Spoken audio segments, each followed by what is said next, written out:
Hello and welcome. This is our latest update for our Tasty Man meals. We'll see how it went with the zesty lentil salad, and Teresa's here to give us another recipe to add to our healthy meal arsenal.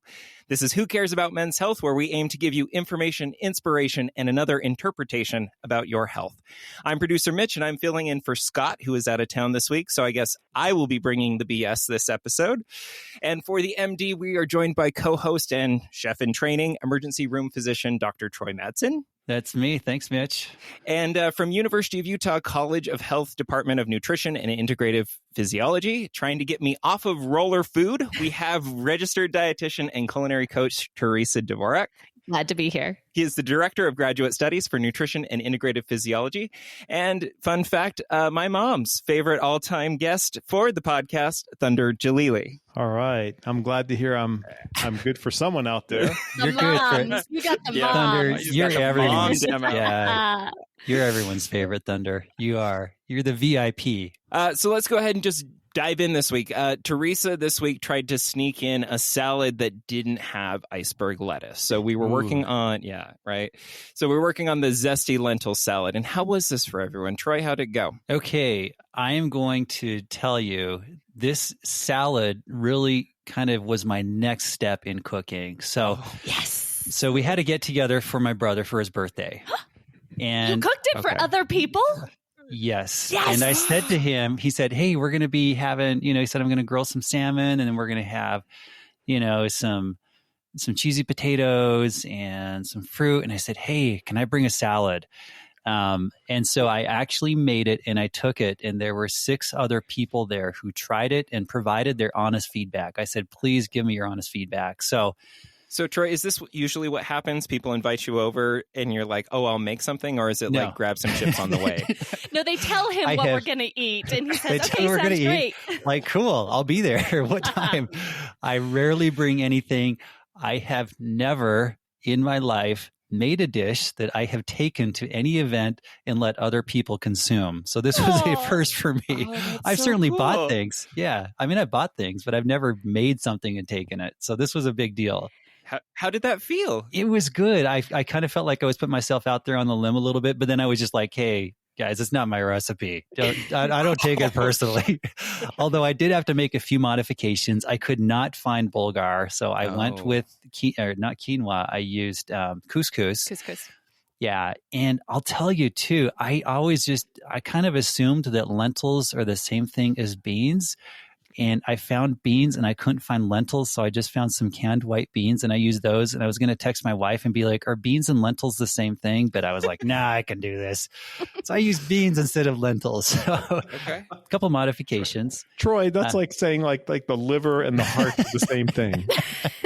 For some people it is, Thunder. Okay. For some people it probably is. Hey, he made something fancy. He made something healthy. It works. It was a substitution. How did people like it? That's a great question. It had mixed reviews. I enjoyed it. I will say, given that these are tasty man meals, it was the women who liked it and the men who were just kind of like, I don't know. So my mother, a lot of vegetables for a man. It was a lot of vegetables for a man. So my mother was there. She was so proud and she said, this is delicious. I noticed that she did not get seconds, but she ate everything she got. Oh, man. My sister-in-law actually really liked it and went and got seconds. My brother, whose birthday it was kind of like, yeah, maybe this will grow on me. My dad was flat out like, yeah, I don't really like it. And my 13-year-old nephew said, this tastes like something my mom would make me eat. Oh, no. That was his review. And the other nephew, it's healthy. I know, exactly. I said, well, it's healthy, yeah. And then my other nephew wouldn't even try it. So, but, tough crowd there. But again, kind of mixed reviews. I enjoyed it. I thought it was tasty. I liked it. Generally, it was a good experience. I made something. People ate it. Some people really liked it. So it was cool. It was good. Well, you'd also, Troy, you did the experiment with kind of a range of demographics there. Oh, right? yeah. Not just men, but young, old, different genders. So yeah, good test. It was across all age groups. And, it was a group of individuals who looked at the bowl I had made because I got like the pearl couscous, the large couscous, and they said, "Oh wow, it has corn in it." And I said, "Actually, that's couscous." And they said, "What's couscous?" You should have gone with the corn. Yes, it's corn. Roll with it. What was I doing? I should have done corn. Yeah. So anyway, so it was definitely a diverse audience and a diverse taste testing group. And again, some people like really liked it. Like my sister-in-law said, this is really good. And she's not the type who's going to go get seconds just to make you feel good. Like she legitimately liked it. So that was good. That's great. What did you think? What did I think? I enjoyed it. I will say I didn't love it, but I definitely liked it. Like it's, last week, the spaghetti squash I loved. Like that, for me, that's a keeper. This I enjoyed and I found it tasty. I wondered if maybe my substitutions weren't the best idea. Like, I don't know if the beans were the best idea. I've got to try with lentils and I've got to find bulgur and try that.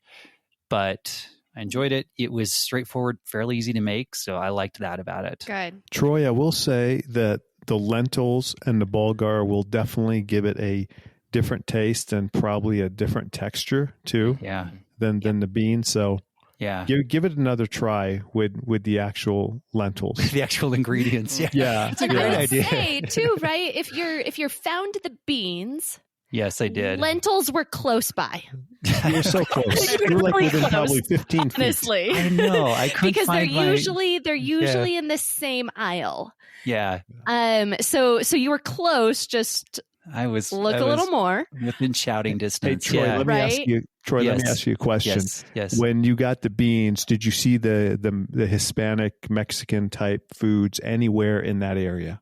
That's another aisle. The Hispanic foods they have a Hispanic foods aisle.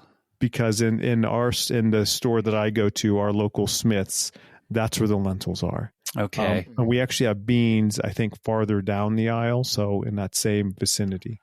Yeah, I will say I found that and I kind of looked around and I was like, beans and lentils are the same thing. They're just different names for the same thing. So I just went with it. They're both, high in protein, high in fiber. Exactly.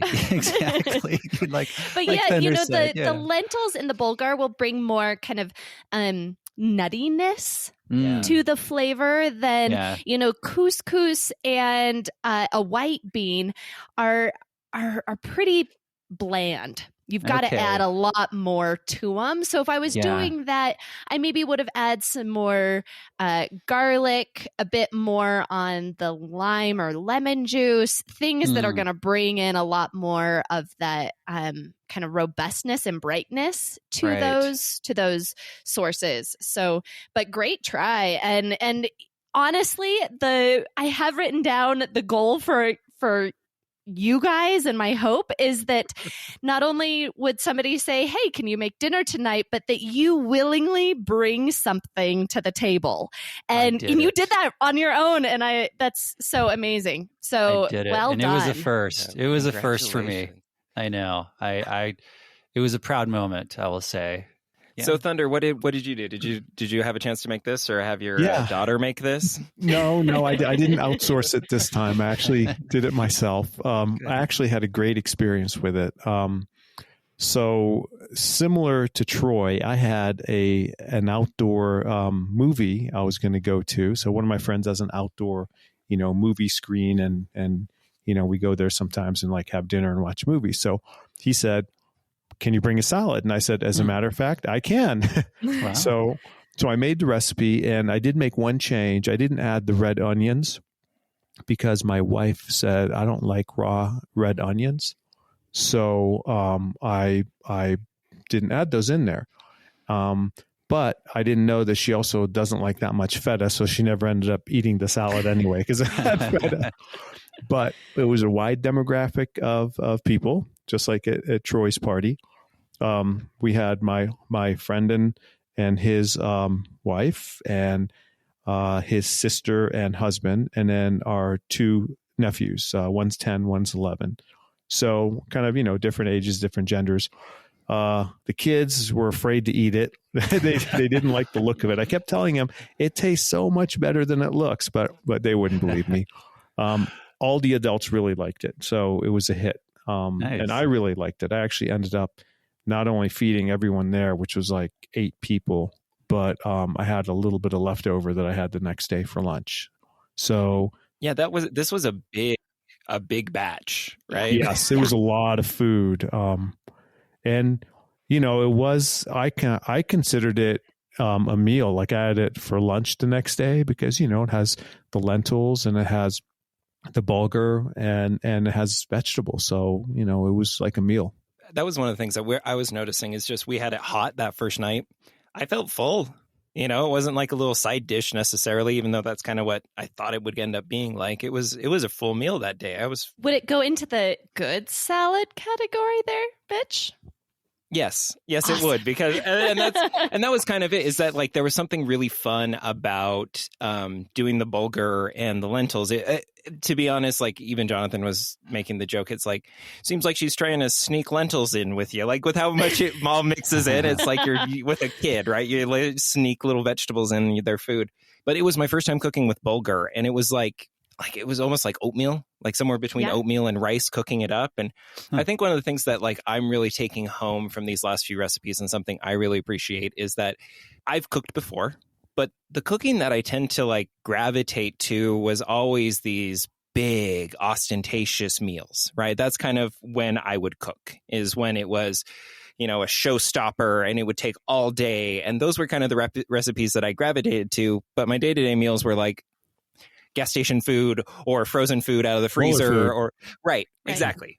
These recipes are super easy, right? And that's what I'm really appreciating too, is like I throw 2 pots on the stove, I throw some stuff in, stir it every so often, and chop some veg up, awesome. Done, right? Shake up some in a little mason jar or whatever, that's what I use, shake up a little bit of a dressing, and you're done. It's 30 minutes and you're in and out, and it's a tasty, healthy meal, and it's Jonathan really liked it. I really liked it. Yeah, and that's one thing I really like too. Again, and like you said, Mitch, it's one of those things, you're cooking the one thing and then you're just chopping the other stuff, and then you throw it together and you're done.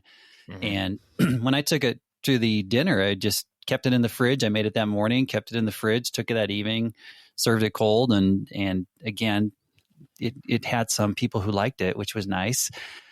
I was curious though, were you guys able to find bulgur? Do you say it bulgur like yes. bulgur, or do you say it bulgur, or is it like bulgur? Like I've heard it both ways. Okay. So your choice. Tomato. Tomato. I had an easy time. You found it pretty easy time finding it. Yeah. It was no problem because like I know where like the Bob's Red Mill stuff is. Okay. And if there's some sort of obscure grain or something, they usually have it. Okay. So yeah. So I just got it from there, and it's not expensive. That was another thing. Like, the lentils I bought for like $1.20 for a bag, and I didn't even use the whole bag. Same thing with the bulgur. It was like $4 and I used maybe half of it. Yeah. So the point is I could make this again. If you kind of figure out like, what are you spending per serving on this meal? It's probably super low. Yeah. Everyone always says you can't eat healthy, right? Because it's too expensive. This is definitely an exception to that rule. Agreed. Yeah. And to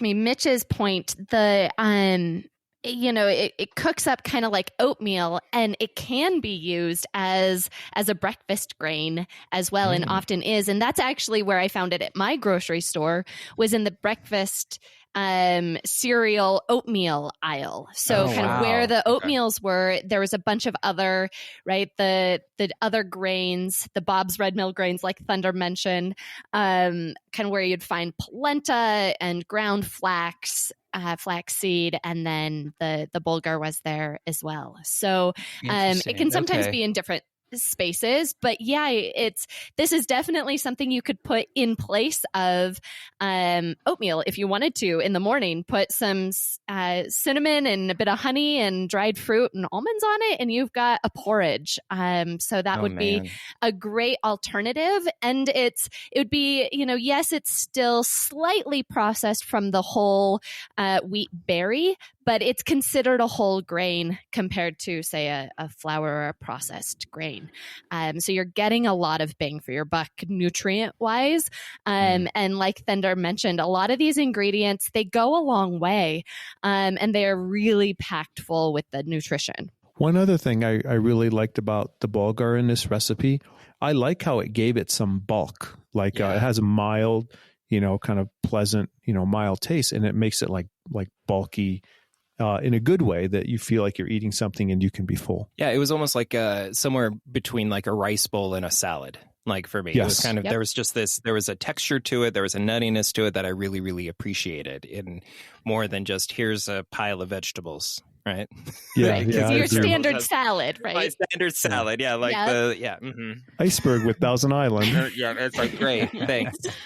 Yeah, well, I am intrigued by the bulgur. Like, I've got to find this now. Like, I just kind of gave up on it. I looked around. I couldn't find it. I just said, I'm not going to find it. This is far too exotic for my grocery store to have. But I've got to find it. They've got to have it there. So I'd want to try this again with the bulgur, like I said, and then lentils too.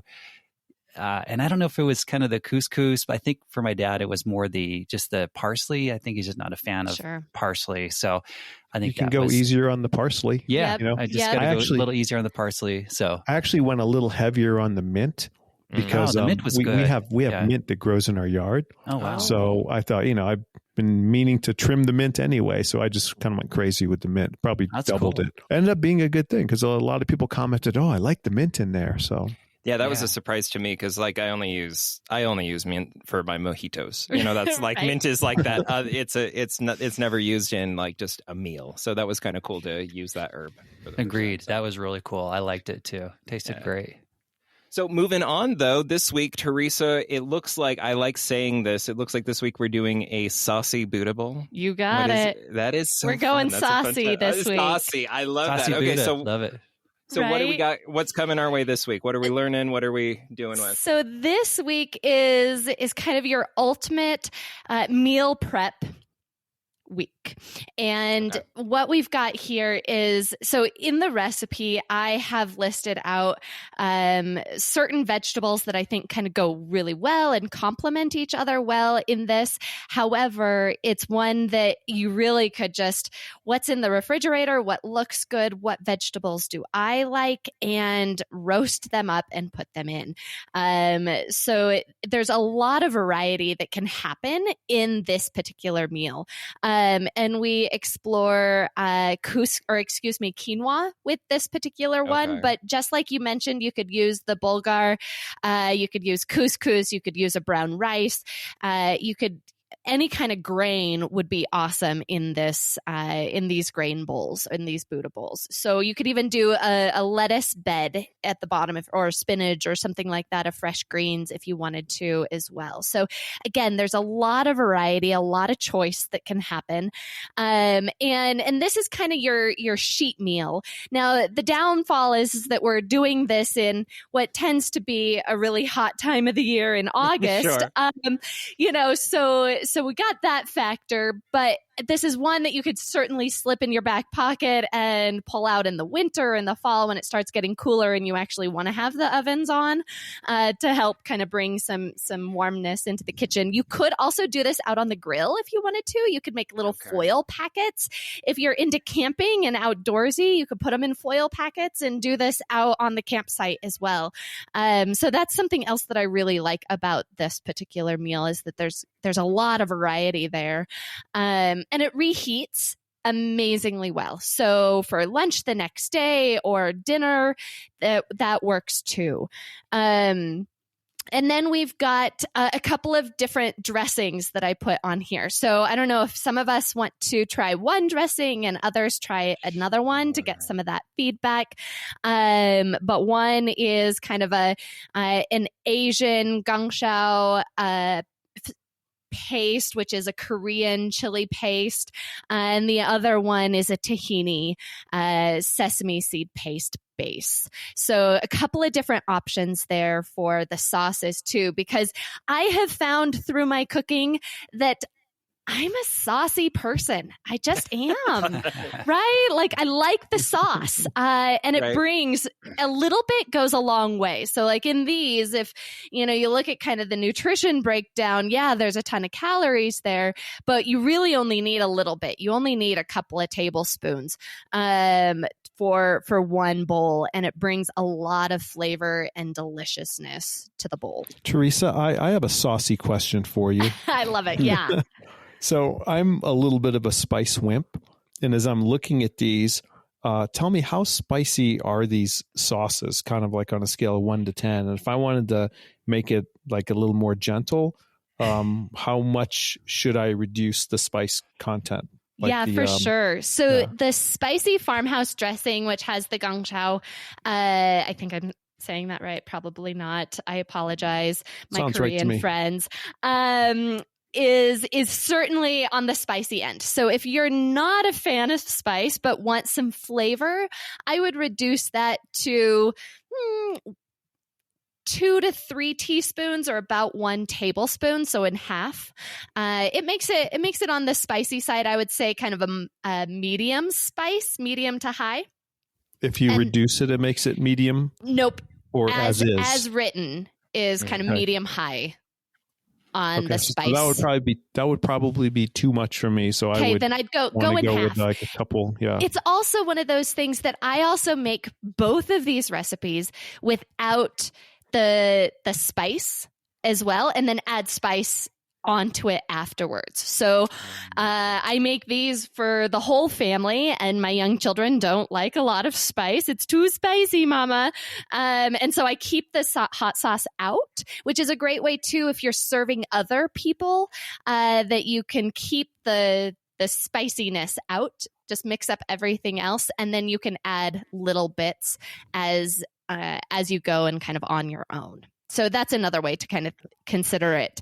The spicy tahini in general is less spicy than what the farmhouse spicy dressing is as written. So the chili Would you say garlic, that's more of like a medium. I would say more of a medium, to mild to medium. Yep. Okay. So maybe that one I could just do it kind of the way it is. Yep, exactly. I will say too, though, keep in mind your chili paste. This is a great kind of good to know tip. The longer it sits in your refrigerator, the less spicy it becomes. Oh, I didn't know that. I had a container of the chili garlic paste, which is fantastic. And then, you kind of get to the bottom of the container and you're using however much you use. And then you buy a new container and you go to use the same amount. And it's like, whoa, this is like twice as spicy. So yes, so it will lose some of the spiciness the longer it sits in your refrigerator. So just keep that in mind too. And always something with spicy, you can always add more. It's really hard to take it away. So that's why I also like to kind of keep that separate, especially when you're serving multiples or trying something for the first time. Would it freeze well, this recipe? Because everything we've made so far is a pretty big portion, and I love the idea of freezing it for another time. Certainly. Yep, definitely. Freeze is great. And the dressing will last in the refrigerator for weeks. So these are both dressings that I like to put on almost anything.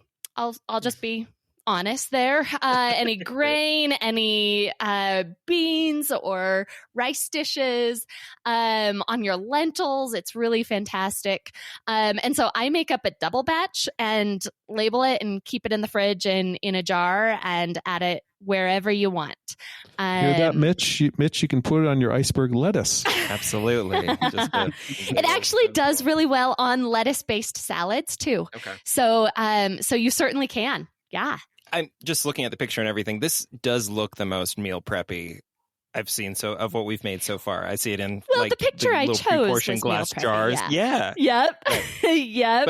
But what I'm reading as I'm reading through the steps and stuff, this seems pretty straightforward. We're roasting some veg and putting some grains in there. Well, I guess what is the kind of goal for these types of meals that last forever? Just filling, good nutrition. Like, what are some of the things that we're looking for in here? The sauces are great. I'm also a saucy person. I like drench things whenever I can. I think that they're really tasty. So, but what are the goals for kind of this particular meal this week? Right. So I'm looking for balance. I'm looking for a good source of fiber, right? We've got lots of vegetables and the whole grains here. I'm also looking for a variety in color. When I build a meal, I kind of use the rule of thumb of about 3 or 4 different colors. And here we've probably got like 6 different colors going for us. But the more color you have, the more variety in nutrients you have as well. Plus it's got a good amount of protein to help. The protein and fat from the dressing helps to kind of keep us satiated through the day so that we don't just eat something and have a sugar spike and then crash and then we're hungry an hour later. I'm really looking for meals that kind of stick with you a little bit. Yeah. And that's where kind of that complexity comes from. Teresa, I'm glad you mentioned the comment about protein, because I think, when people just look at the ingredient list of what you have in this recipe, there's no chicken or beef or anything that jumps out at you. So, you may look and think, gosh, it only has some eggs and that's it.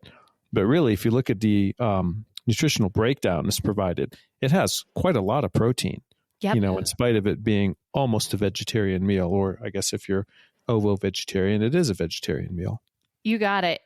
So we've got the whole grain, the quinoa, and there is actually protein in vegetables too. So we've got to, kind of keep that in mind. And, if I'm prepping this for the rest of the week, how I wrote the recipe is a fried egg on top. You don't need an egg. I didn't put an egg on it when I made it for dinner last night. You could if you wanted to. Certainly you could add something else. You could put some tofu or a piece of fish or chicken on top. But you're right. It's good and filling and complete as it is nutritionally. You could also boil eggs. If you like boiled eggs, that's a great way, especially if I'm packing it for lunches throughout the week. A boiled egg tends to do better the second time around than a fried egg does. But if you're doing it warm, having that kind of the oozy sunny side up egg on top is really great. So there's a lot of variety that you can get there too. I would say it also multiplies really well. So you could double this easily, and you're only having to increase the amount of kind of labor time of chopping vegetables just by a little bit because you're already doing it. And that's also another piece that I like particularly about this bowl or this recipe is that you could then reuse the vegetables in different ways. Right? So you could make a black bean taco with roasted vegetables. You add some black beans into it and you've got your tacos and add some salsa to it. You could do kind of a morning hash or something like that, right? With this, because it's got the sweet potatoes and the roasted veg and onions and whatnot there, and add a bit more of your scrambled eggs if you wanted to. So it's got a lot of variety that I can pack onto this meal too. Man, that's the kind of stuff that I'm always looking for. Like, I guess because whenever I try to like quote unquote eat healthy, it's just like you were saying before, is it's like my default is like a piece of iceberg lettuce, right? That's what health is, right? And so this idea of meals that stick with you and are tasty and you can make it into tacos or hash or whatever, that's exciting. And that's stuff that like I think as a kind of as a layperson, a non-dietitian, non-nutritionist, like that's exciting. That's really kind of an exciting, a bunch of recipes to add to my arsenal and a lot of thinking. So I really appreciate that. Yeah. Troy, how are you feeling about this one? You had a success last week. I know. I'm feeling pretty good. I will say when I first looked at it, I was kind of not excited because I saw quinoa. I love the taste of quinoa. But about 3 hours later, I feel like I pay the price for eating quinoa. I refer to it as the revenge of the Inca. And I don't know if others experience this, kind of like Mitch experienced with the spaghetti squash. Sure. But it's every time. I think it tastes great. Maybe I just eat too much of it. And I'm like, oh, wow. It's just, it hits me hard. So I like not the alone. idea. You're not That's alone. good. Yes, good to hear. I have encountered others that are the same way. So I would say on that, Mitch, just choose a different grain. Find the Bulgar and use Bulgar as your grain. This is my week that I'm going to try and find the Bulgar. Like I really want to try it. I love how you describe long it takes. I'm going to find it. I could not find that friendly produce lady this last time to ask her where Bulgar is, but I will find someone this time. And I will you have to Bulgar. Be in there for hours. If you do internet shopping, you can order it online too. I know. Yeah. Just saying. I know. I don't know if my store offers that. No, I'm talking like Amazon or something like that. Oh, true. That's a good point. Yeah, like Amazon. So anyway, so I like the idea of substituting because I want to try the Bulgar, so I'm going to try that. But I have to say this week, and maybe it's just because I'm developing a little more comfort, but I'm looking at this recipe and pretty much everything I think I can find. Like I know what these things are. Like all the other weeks we've had stuff on there where I'm like, okay, I don't know what this is, or I don't know where I'm going to find it. So that's often been a barrier for me. But this week, everything looks pretty straightforward, which is great. Here's another thought. When you're shopping for this recipe, I always look for kind of ways to make it a little easier on myself. And I think I could actually get frozen cauliflower, which is already cut up. That makes that part easy. I can get frozen cut up peppers as well. Those are available in my grocery. So, just an option if you think you want to maybe speed up the process or make it a little simpler on you. I like that. I know. Awesome. I remember you saying that. And I need to explore the frozen vegetable area more because I think that sounds like a great option just to throw that in and not have to do as much chopping. And I would say too, in the produce section, often there's fresh pre-prepared veggies also. So you can find a lot of these things in those refrigerated sections too. So that's a great way, especially when we're looking for something quick and easy. That's certainly a great tip. And I'll tell you one thing that's jumping out on here. I'm going to make my mom proud with this. She gave me some bell peppers from her garden when I saw her this weekend and made dinner. I have bell peppers. I'm going to use them in this recipe. Nice. Yeah. And then I'll call my mom and say, take a picture of that and send it to mom. I'll send it to my mom and be like, hey, I used the bell peppers. They made the recipe so good. So anyway, so I've got bell peppers. I'm already got a head start on this one. Nice. Good. Yeah. Well, I'm looking forward to making it this weekend. So if you're listening and you thought that any of these recipes sounded really tasty, if you want to join us, maybe you want to try out some of these healthy man meals that Teresa's been putting together for us, you can find the link to the recipe on the show notes or at our website on whocaresaboutmenshealth.com. Or you can also, and if you want to see what we're doing and check out some pictures and maybe some posts about our adventures in this healthy cooking, you can check out our Facebook page at facebook.com/whocaresmenshealth. And feel free to let us know what you think about the recipes or even post some photos of what you're cooking. It's kind of been exciting to take photos about all this too. So Teresa, Thunder, it has been a pleasure. Thanks so much. Thank you. It was great to be on. I'm looking forward to trying this one. Sure. Yep. Graduation week. This is it. Capping down. This is the grand finale. So, and again, thanks for joining us and thanks for caring about men's health.